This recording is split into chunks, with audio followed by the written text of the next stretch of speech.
So, this will be video log number 1. What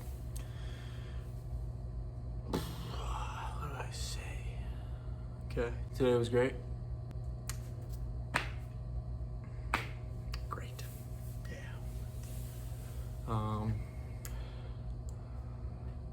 The daily driver, Porsche Macan. It's got a little bit of a lifter tick. Don't really know what to say, to be honest. I just gotta get in front of the camera a little bit more. One thing here, it's about a month or a month out from going to basic training. Fort Jackson, South Carolina. I'm excited. I'm very excited. There's natural nerves, of course. I'm nervous, but I'm excited. I'm gonna get buzzed. My hair's gonna be gone.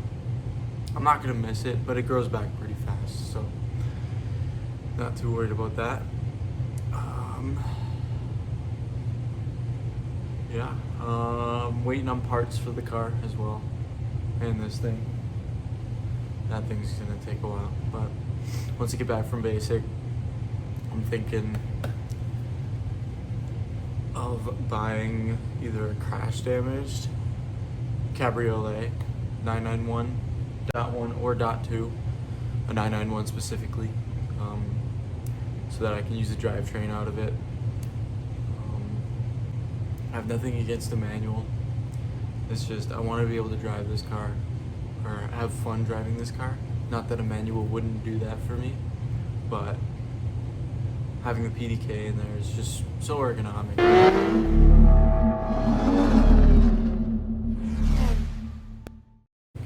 It's fast.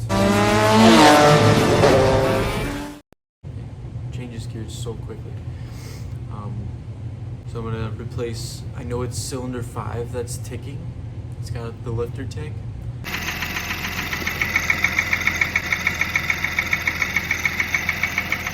That might be the issue. And I'm pretty sure it's the intake side, not the exhaust side. And so I'll replace that VVT solenoid, which is the part I'm waiting on.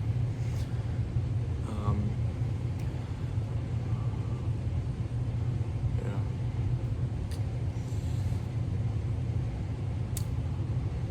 I'm pushing myself to actually video myself and take like little video logs.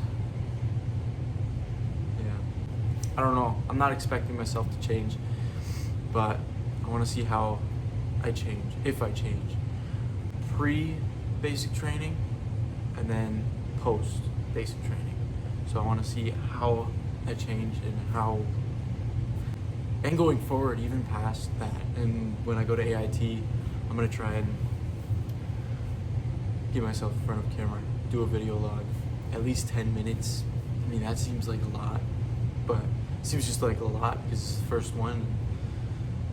I've got to fill that time with words, but it's really hard. But that's the point of it. It's not easy. I mean, just having that discipline to do it is kind of what I've been trying to tell myself. And just as a creative person, I want everything to be perfect, but nothing's going to be perfect. I have to understand that. And I had a friend, a really good friend, sent me a clip. That really summed stuff up about how, like, when you hit that roadblock when it comes to like creating something. The perspective of this quote kind of stood out to me, and it made sense. I forget the quote. Horrible. But yeah, even with like creating art or creating this car, just having these blockages, and I've been trying to narrow it down, and I've really, over the past 3 months, discipline myself or try to get myself into habits where waking up at 4 a.m., taking cold showers every day, stuff that you don't want to do, but once you do it and you get into the groove of doing it for an extended period of time, become acclimated to it, and it's not as hard as it was. It's the same with cardio. I mean, I did that for a while before it started snowing. It's snowing now. It's pretty cold too, which is what I think caused the lifter tick. My car. I mean, I start it and I let it sit for 10 to 15 minutes so that it gets up to temperature.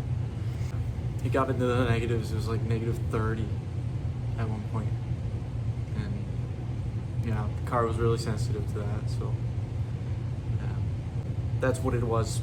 Okay, it was like social media's influence on your creative. You don't see the struggles behind the scenes in people's creative endeavors. That's kind of what I want to showcase with these video logs. I feel like crazy right now. You can't let it, is what I'm trying to say. You can't let that fear creep in and take over.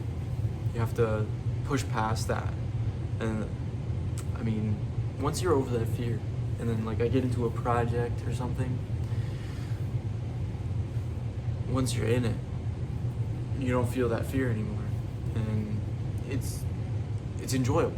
It's enjoyable to a certain point. And I love to learn. I learn quickly. And by throwing myself into things, I enjoy that learning sense where I'm into something that I have no idea what I'm doing. But the figuring it out is kind of what draws me to it. It's where I can bring out my creative brain on the spot, like that. I don't know. It's just, yeah, I enjoy that. I enjoy having that creative solving problem type of thing. And then there's instances where I just, in art, it's not like that. Well, it kind of is, because I tend to look at references and to mimic that in my own way. It's creating my own perspective of an art piece, and that's what art is. I mean, over talking with people that I've shown my art to, and them giving their perspective on how art is perceived in their way.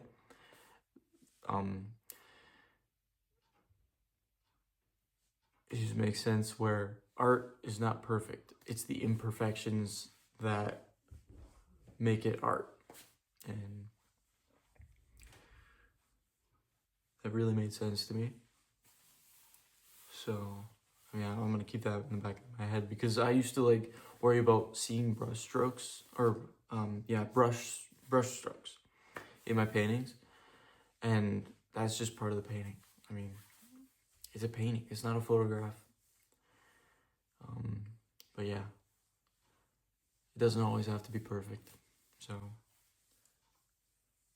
yeah, I'll leave that there. We're over 10 minutes, so yeah, till tomorrow.